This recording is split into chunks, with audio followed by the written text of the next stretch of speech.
শেষ পর্যন্ত অনির্বাণ রায়কে বিয়ে করার প্রস্তাব দিতেই খুশি হয়ে গেল রায়। সম্পূর্ণ জানতে ভিডিওটিতে একটি লাইক করে প্রথম থেকেই দেখতে থাকো।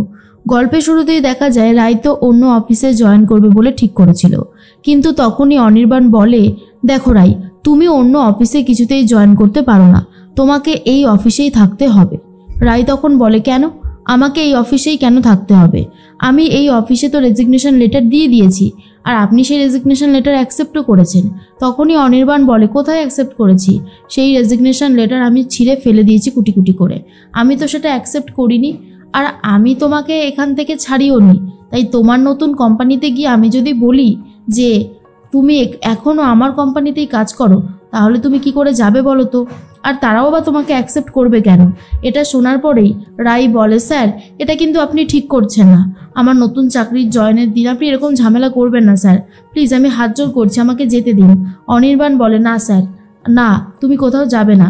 তুমি যখন আমাকে স্যার বলে ডেকেছো, আমাকে সম্মান করো, তাহলে আমার একটা কথা শোনো, আমি ভুল করেছি, আমাকে প্লিজ ক্ষমা করে দাও। আমি যা করেছি সেটা সত্যি অন্যায় করে ফেলেছি, কিন্তু দয়া করে তুমি আমাকে ছেড়ে এই অফিস ছেড়ে যেও না, প্লিজ। দেখো রাই, যা হয়ে গেছে হয়ে গেছে, তুমি এই অফিসেই থাকবে, ব্যাস, আমি আর অন্য কোনো কথা শুনবো না। রাই তখন বলে, কিন্তু স্যার, আপনি কেন বুঝতে পারছেন না? আমি যদি এখানে থাকি তাহলে ঝামেলা আরও বাড়বে, বই কমবে না।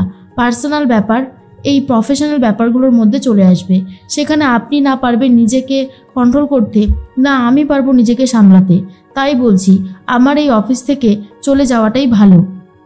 কিন্তু অনির্বাণ কোনোভাবেই রাজি হয় না, আর বলে, বললাম না তুমি এখান থেকে কোথাও যাবে না, আবার এত কথা বলছো কেন? যাও, গিয়ে কাজ শুরু করে দাও। আসলে অনির্বাণ স্রোতের সাথে অনেকক্ষণ কথা বলেছিল। অনির্বাণের মনে পড়ে যায় স্রোত যখন বলেছিল যে আমার দিদিভাইয়ের মতো মানুষ হয় না, সে পুরোপুরি আলাদা, সে মানুষকে সম্মান করতে জানে, সে মানুষকে ভালোবাসতে জানে। জানেন তো অনির্বাণবাবু, একটা কথা আছে, আমার বাবা চাইতো যে আমার বর্দি আর মেজদির বিয়েটা খুব তাড়াতাড়ি দিয়ে দেবে, কিন্তু আমার বাবা তো সেই কাজটা করতে পারলো না।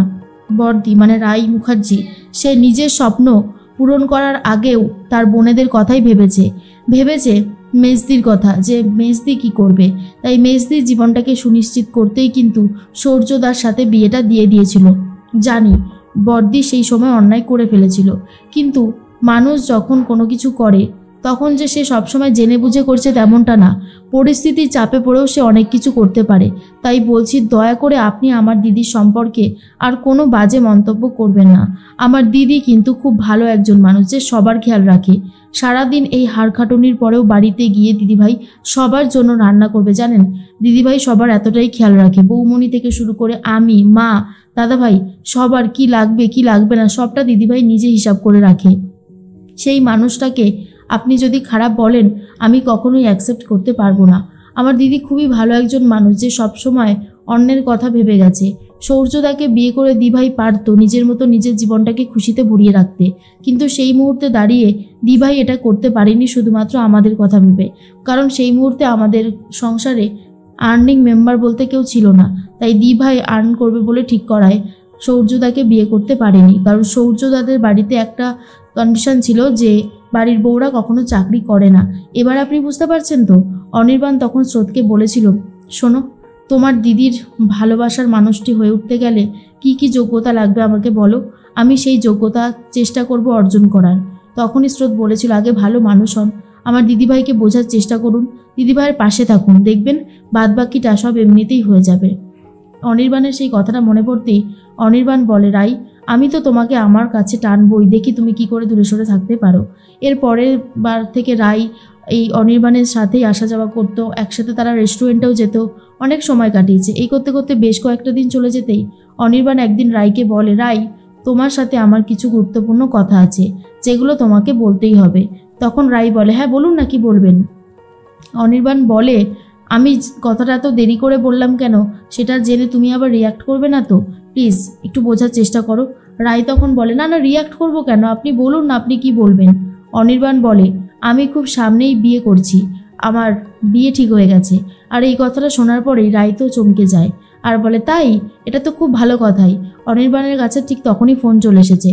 ফোন করেছে স্রোত আর জিজ্ঞেস করে, ওইদিকে খবর কি? অনির্বাণ বলে, দারুণ খবর, সব কিছু ঠিক হয়ে গেছে, আর আমি তোমার দিদিকে বলেও দিয়েছি, এবার দেখি তার কেমন রিয়াকশান আছে। আর তার মধ্যেই তখনই বৌমণি বলে, কি ব্যাপার স্রোত, এত খুশি কেন?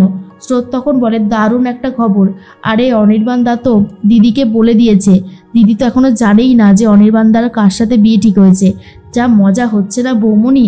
বৌমণি তখন বলে, ছেলেটা সত্যিই ভালো, সাহস আছে। প্রথম যেদিন এই বাড়িতে এসেছিল সেদিনে আমি বুঝেছি ছেলেটার সাহস আছে। ও ঠিকঠাকভাবে কথা বলতে জানে। মিথ্যেকে সত্যি আর সত্যিকে মিথ্যে বলে চালানোর ও এসব পছন্দ করে না।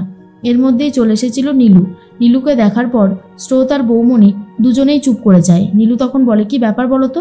আমাকে দেখার পর দুজনেই এইভাবে চুপ করে গেলে কেন? কি ব্যাপার, কথা বলছো না কেন? কিছু বলো। তখনই বৌমণি বলে, তোমাকে দেখে চুপ করে যাব কেন? কি যে বলো না তুমি নীলু। নীলু তখন বলে, আমি ঠিকই শুনেছিলাম, তোমরা চুপ করে গেলে আমাকে দেখে। স্রোত তখন বলে, শোন, তুই নিজেকে এতটা ইম্পর্টেন্স কেন ভাবিস বলতো? আর শোন, একটা কথা মনে রাখবি, আমরা তোর সম্পর্কে আলোচনা করি না। ওইসব কুটকাচারি করার স্বভাব আমাদের নেই, কথাটা মনে রাখিস। এর মধ্যেই স্রোত চলে যায় নিজের কাজ করতে। নীলু মনে মনে ভাবে, কিছু একটা চলছে এদের মধ্যে, যেটা আমি বুঝতে পারছি না। তবে আমিও ছাড়ার পাত্রীটা না, আমিও শেষ চেষ্টা করে যাব জানার যে ওরা কি করতে চলেছে।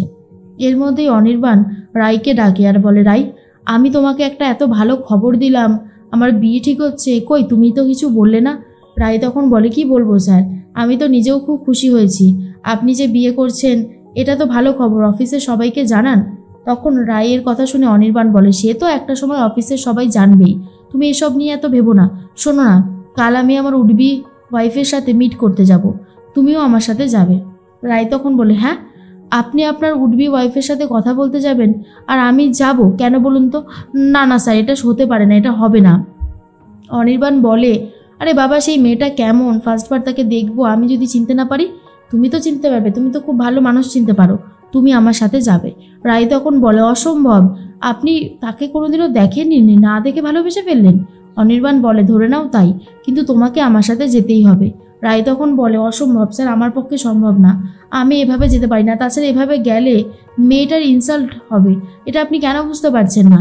মেয়েটাকে জাজ করার ক্ষমতা আমার নেই। আপনি যাকে ভালোবেসেছেন সে নিশ্চয়ই ভালো হবে, তাকে ভালোবাসা যায় বলেই তো তাকে আপনি বিয়ে করতে চাইছেন। দেখুন, আমাকে এসবের মধ্যে রাখবেন না। তখন অনির্বাণ বলে, না না না না না, আমি কোনো কথা শুনবো না। এর মধ্যেই রাই মনে মনে ভাবে, অনির্বাণের বিয়ের কথা শোনার পর থেকে আমার কেন এতটা অস্বস্তি হচ্ছে। ভাগ্যিস আমি আমার মনের কথাটা অনির্বাণকে জানাইনি, তাহলে তো আরও বেশি করে সর্বনাশ হতো। এটা একদম ঠিক করেছি আমি। এরপর অনির্বাণ বলে, এই যে রাই, আমার বিয়ে হয়ে যাবে, তোমার কষ্ট হচ্ছে না? রাই তখন বলে, কেন কষ্ট হতে যাবে কেন? আপনার বিয়ে হলে তো ভালোই হবে স্যার, আপনি নতুন করে সংসার শুরু করবেন। অনির্বাণ বলে, হ্যাঁ করবো তো, সেটা তো তোমার সাথেই। আর শুনে খুব খুশি হয়ে যায় রাই।